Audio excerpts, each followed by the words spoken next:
Salut tout le monde, aujourd'hui on vous présente un chantier où nous allons isoler un mur de façade par l'intérieur.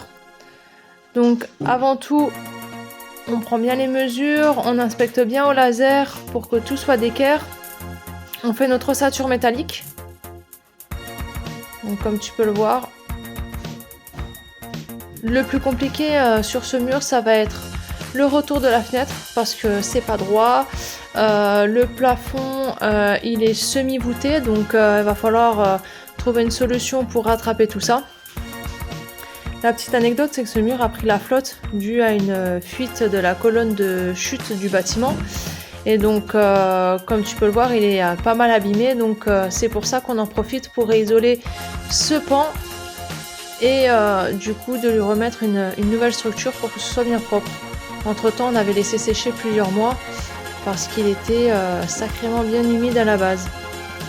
Donc nous, on a décidé de mettre du BA13 hydro parce que c'est une chambre, mais dans cette chambre, il y a une douche, donc on va limiter la prise d'humidité et donc mettre les matériaux nécessaires. Donc comme tu peux le voir, là, on isole. Là, la petite astuce pour couper, tu prends la largeur qu'il te faut et puis tu coupes déjà emballé, comme ça t'évite de galérer. Et donc là, tu déroules et tu viens placer entre tes montants, tranquillou.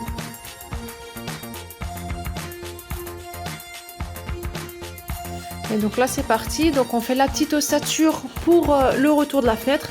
Alors nous, on a décidé de mettre des tasseaux parce que j'ai préféré créer une lame d'air entre le mur et le BA13. Ça permet de garder une aération au cas où le mur, on ne sait jamais, repasserait par une phase d'humidité. Ça ne s'attaquerait pas directement au BA13. Donc là, comme tu peux le voir, petite astuce pour couper ton BA13 précisément, tu crées un patron. Ça va te permettre de prendre au millimètre chaque angle. Et donc du coup, après, tu coupes directement sur ta plaque de BA13 et puis tu as ton retour de fenêtre tranquillement et tu viens le caler.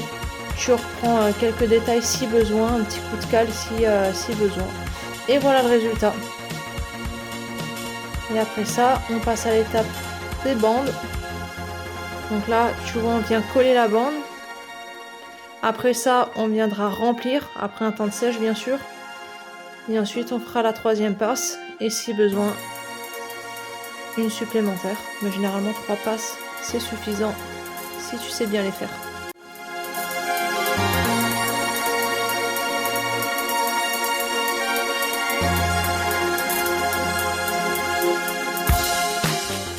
Pour les angles, tu prends bien ta cornière pour que ton angle reste bien droit. Tu t'appliques. Là, c'est l'enfonce entre le remplissage et la dernière phase. Donc la troisième couche.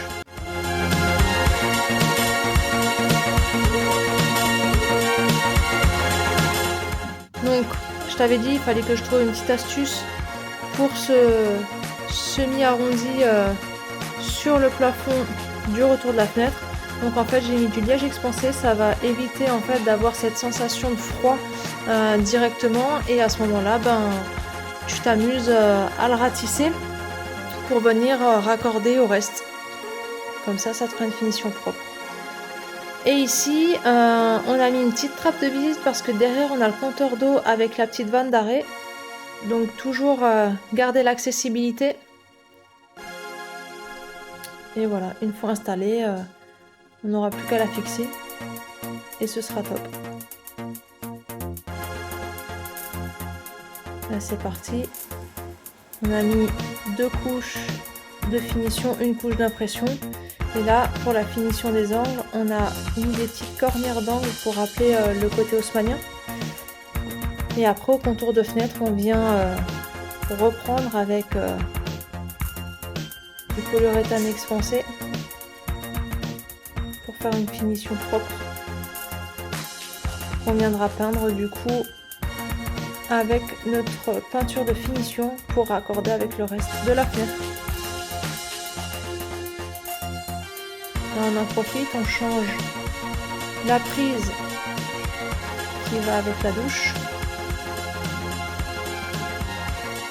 Et voilà le résultat. Dis-nous ce que t'en penses. N'hésite pas à core9.com et dis-nous en commentaire si ça te plaît ce qu'on fait. Allez, ciao ciao.